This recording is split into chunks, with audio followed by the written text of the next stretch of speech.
Hello students, hi, this is Karan Singh. Welcome back to the class. In today's lecture of mathematics, we are going to start with the new topic, that is area of a triangle. Actually, as per the new NCERT syllabus, they have omitted this topic, but then too we will be doing it because I don't want you to have any kind of loss of any kind in the syllabus. So I will be teaching you with the area of triangle. It is quite easy topic. It is a very small topic. It is not that big topic. Okay, but then too for your knowledge, okay, you should be knowing this topic. Okay, in the last class we have discussed about the section formula and all. I hope you all have solved the questions, the examples related to the section formula. Okay, many of the students, they have even practiced the exercise also. They have solved the exercise also. It's good, those who are practicing and they are studying very well.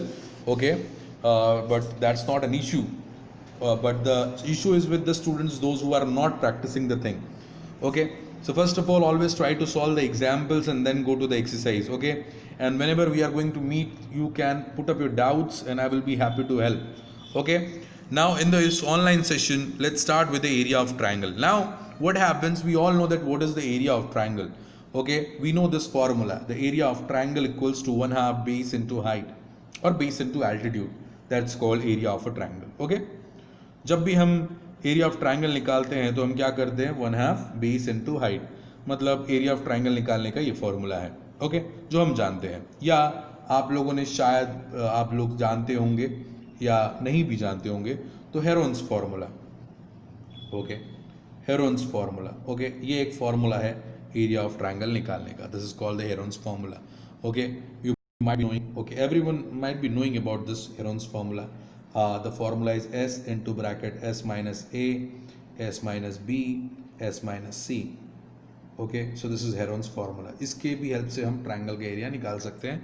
और equilateral triangle के area का formula है √3/4 side square, मतलब side को मैं ए मान लूँ तो ए square.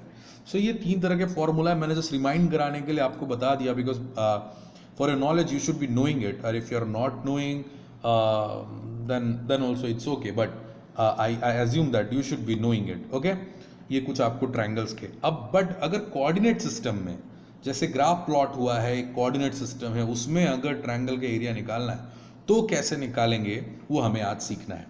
Okay, so as you can see here, एक ग्राफ प्लॉटेड है. मान लो ये ग्राफ है और ये ऐसे एक कोऑर्डिनेट बी है, एक कोऑर्डिनेट सी है, एक कोऑर्डिनेट जो कोऑर्डिनेट है ए है.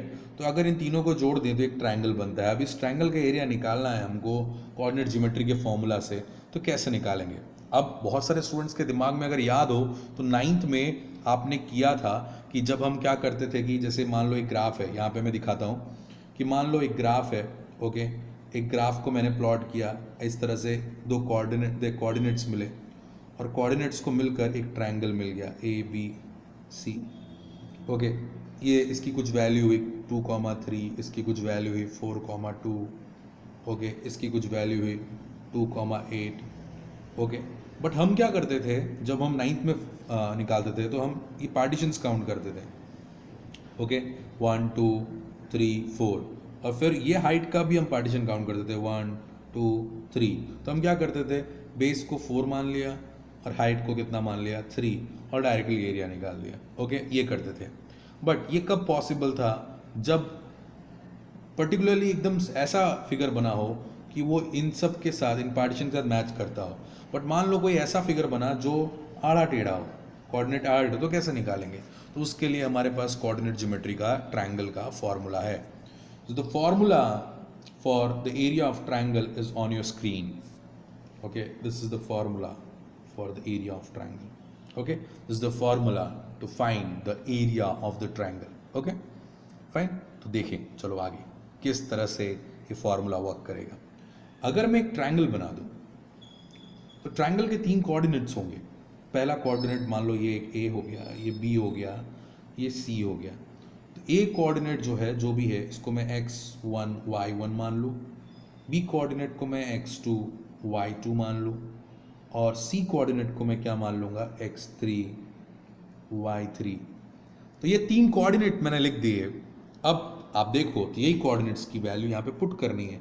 मतलब आपका फॉर्मूला क्या है, 1/2 इंटू ब्रैकेट x1 के साथ मल्टीप्लाई में y2 minus y1 plus x2 उसके साथ मल्टीप्लाई में y3 minus y1 plus x3 उसके साथ मल्टीप्लाई में y1 माइनस y2। मतलब y1 और y2 y3 ये सब माइनस प्लस में है और सभी ब्रैकेट के बाहर x1 x2 एंड x3 है। तो ये आपका फॉर्मूला हुआ to find the area of the triangle. Please formula learn करना बहुत ज़रूरी है, ओके। और जैसा मैंने बताया, सबसे पहले ब्रैकेट सॉल्व करना है, फिर x1 को मल्टीप्लाई करना है, फिर ब्रैकेट सॉल्व x2 को मल्टीप्लाई, ब्रैकेट सॉल्व x3 को मल्टीप्लाई, देन तीनों को ऐड करना है, ओके। ये चीज़ों का ध्यान रखना। Fine, understood. अब एक रियल क्वेश्चंस देखते हैं, चलो एग्जाम्पल देखते हैं, ओके। इतना सबको समझ में आ गया होगा। So area of a triangle is 1/2 into bracket x1 into bracket y2 minus y3 plus x2 into bracket y3 minus y1 plus x3 y1 minus y2, okay. तो ये आपका हो गया एरिया ऑफ अ ट्रायंगल। अब इसका एक practically एक example देख लेते हैं तो पूरा आपके दिमाग में क्लियर हो जाएगा।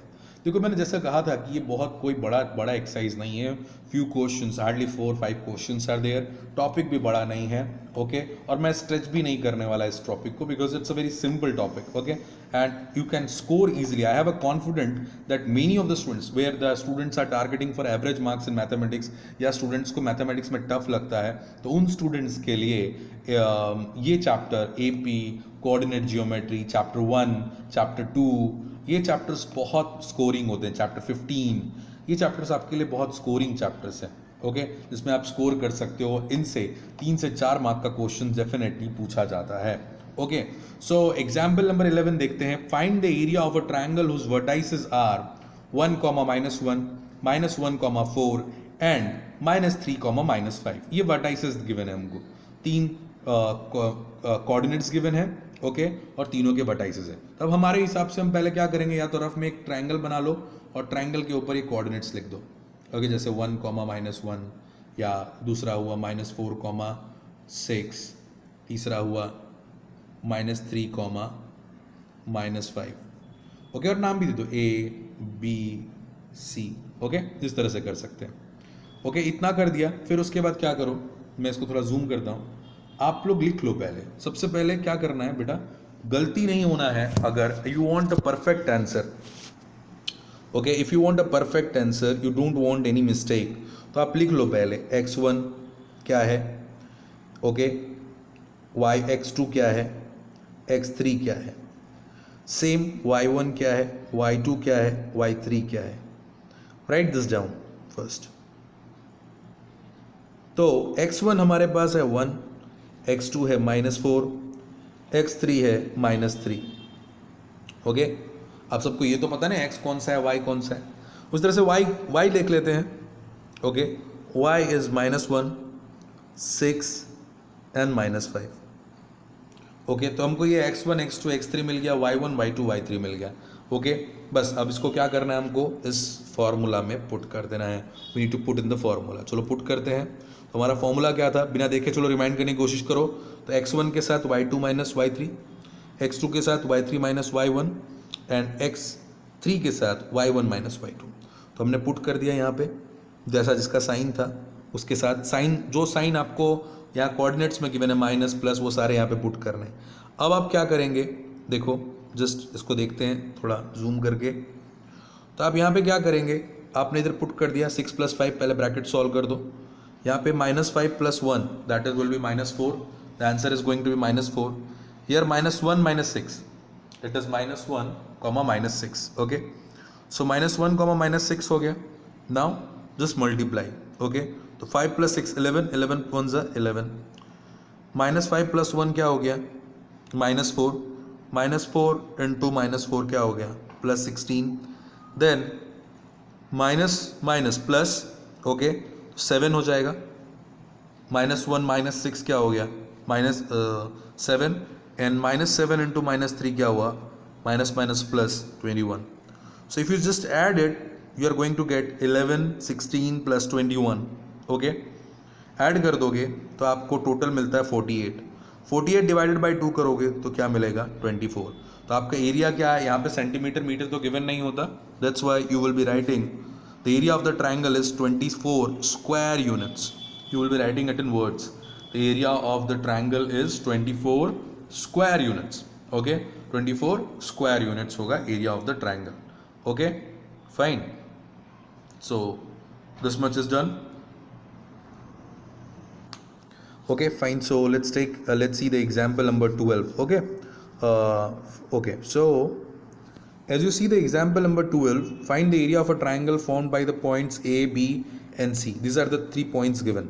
Okay, same thing you have to do here. First write down what is x1, x2, y1, y2, y3. Okay, and then put in the formula. So like I told you, each and every question is same.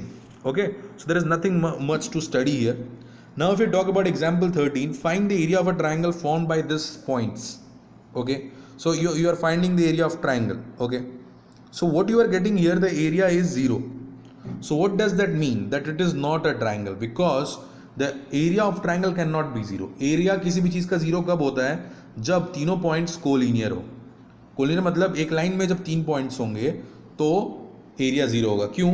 क्योंकि कभी भी collinear points non collinear point से मिलकर triangle बनाते हैं. The non collinear points combine to form a triangle, and if they are collinear points they will never form a triangle, they will form a straight line. Okay, understood.